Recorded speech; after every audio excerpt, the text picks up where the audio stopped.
mental foramen, first premolar socket, second premolar socket, third premolar socket.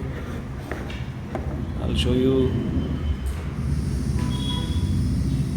mandibular foramen, through which the mandibular canal runs and the inferior alveolar nerve passes through. It runs towards the lingual aspect of the third molar, little middle aspect of the second molar, and the buccal aspect of the first molar. So lingual aspect of third, middle of the second, and the buccal aspect of the first molar, it runs like this. That is inferior alveolar nerve, and it exits through the mental foramen. Sometimes it gives anterior branches also. So when it gives the anterior branches, you have to be sometimes careful while placing the implant in the canine and in the first molar region. Usually the mental foramen is between the first and second premolar. So it's about nearly sometimes 5 to 10 mm from the border. From the crest of the socket, it depends on the type and the case. So I have marked here how it runs the mandibular canal inferior alveolar nerve.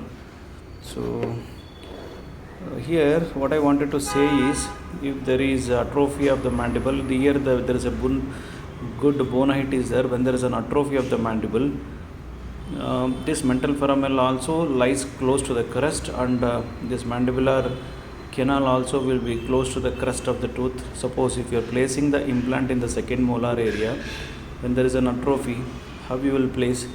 You have to do the lingual bypass. When you are doing the lingual bypass in the first molar, you will get the mylohyoid line. That is the mylohyoid ridge, you can say. So you can have a look. This is the mylohyoid ridge, and this is the inferior border of mylohyoid ridge. We have to hit the inferior border of the mylohyoid ridge to engage in the lingual aspect of that is to hit the mylohyoid bone. It's a D2 bone. So that is the way you have to engage in the lingual bypass. You have to hit this portion.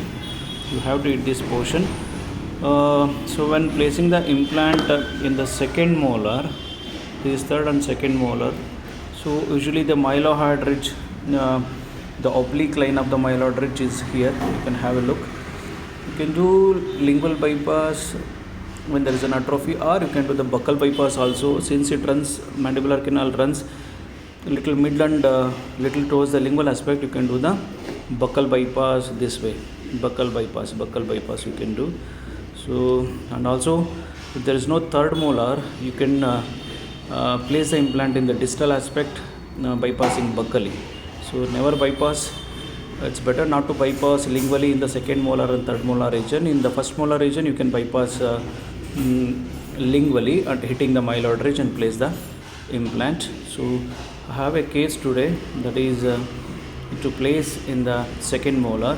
So let me see how the bone and how we can angle it.